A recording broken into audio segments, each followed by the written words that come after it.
Have you ever imagined a world where sexual or romantic attraction doesn't hold sway over individuals?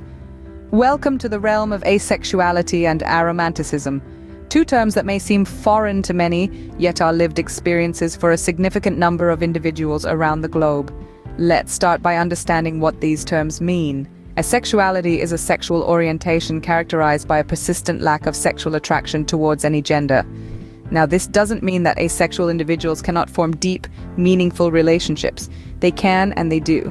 However, these relationships are not driven by a desire for sexual intimacy. On the other hand, we have aromanticism. This term refers to individuals who experience little or no romantic attraction towards others. Just like asexuality, aromanticism is also a spectrum. Some aromantic individuals might engage in romantic relationships due to a variety of reasons, yet they don't experience the romantic attraction that is typically associated with such relationships. It's crucial to note here that asexuality and aromanticism are not synonymous. While it's true that some individuals may identify as both asexual and aromantic, there are those who might identify as one and not the other. For instance, someone might lack sexual attraction, but still experience romantic attraction and vice versa. And here's something really important to understand. Asexuality and aromanticism are not the result of a hormone imbalance, a past trauma, or a fear of intimacy. They are not phases or choices. They are inherent aspects of a person's identity, just like being gay, straight, or bisexual. Also, these are not disorders or conditions to be cured. They do not need fixing. Asexuality and aromanticism are part of the broad spectrum of human experiences. They contribute to the rich diversity that makes humanity interesting and vibrant. And that's the crux of it. These are not disorders or conditions to be cured, but simply another aspect of the diverse human experience. Meet Anaya, a vibrant young woman from Chennai who identifies as asexual.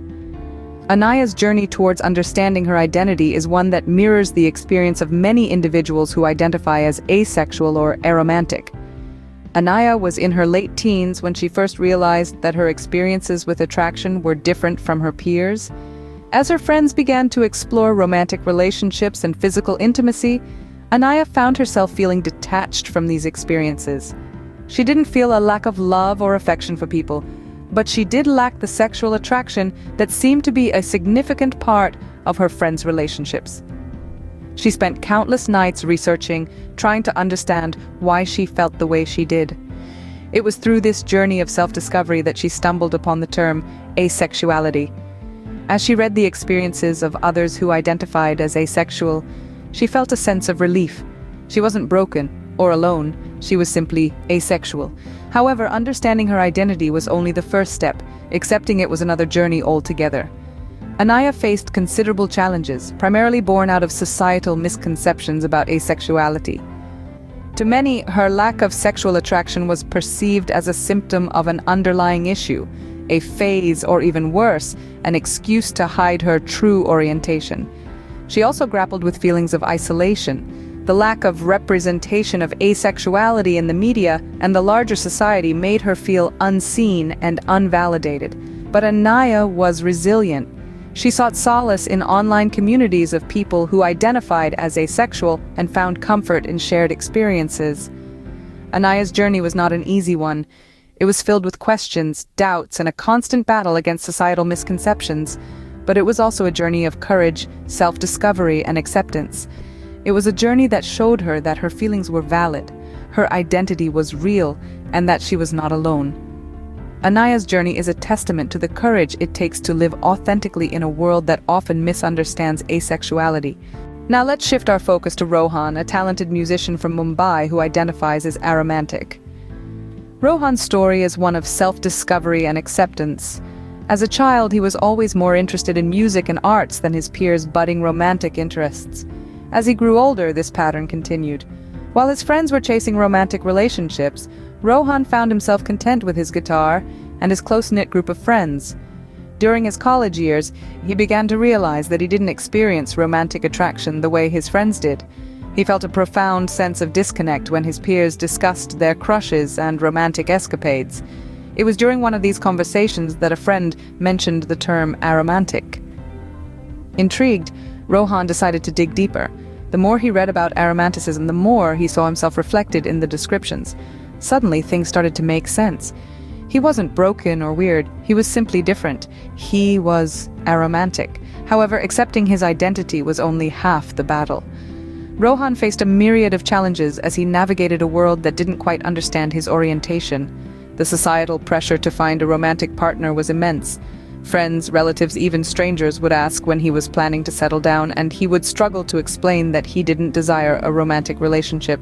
It was difficult for many to understand. Some dismissed it as a phase, others saw it as a consequence of being too focused on his music. But Rohan held steadfast. He knew who he was, and he wasn't going to let anyone else's misconceptions sway him. Rohan's journey wasn't easy, but it was necessary. Today, he is a proud, self-accepting, aromantic individual. He continues to face challenges, but he also finds joy in his music, his friendships, and his self-understanding. Rohan's story illustrates the complexities of navigating life as an aromantic individual in a romance-obsessed society. Both Anaya and Rohan had to grapple with misconceptions and stereotypes about their identities. This is the reality for many individuals who identify as asexual or aromantic.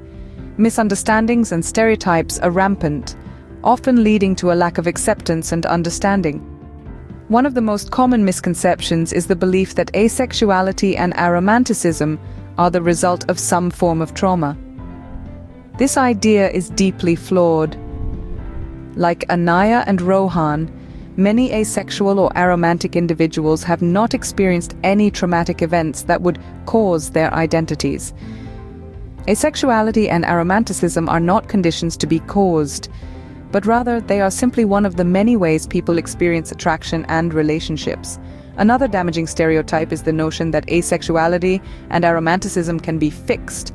This implies that these identities are a problem to be solved, which is not the case. For Rohan, his asexuality is not something he wants to change. It's an integral part of who he is. The same goes for Anaya. She doesn't need to be fixed. Her aromanticism is simply a facet of her identity. Yet another misconception is the idea that asexual or aromantic people are incapable of love or close relationships. This couldn't be further from the truth. Anaya and Rohan, like many others, are capable of deep emotional connections. Their relationships may not align with conventional notions of romance or sexual attraction, but they are just as meaningful and fulfilling.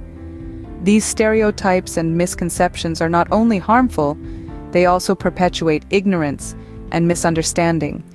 They invalidate the identities of asexual and aromantic individuals, creating a culture of exclusion and misunderstanding. Breaking down these misconceptions is not just about correcting false information, it's about recognizing the rich diversity of human experiences and identities. It's about fostering a society that respects and values all individuals, regardless of how they experience attraction or form relationships.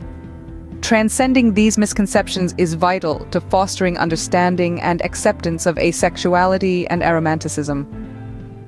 Let's embrace the variety of human experiences and identities, and let's strive for a world where everyone is respected and valued for who they are.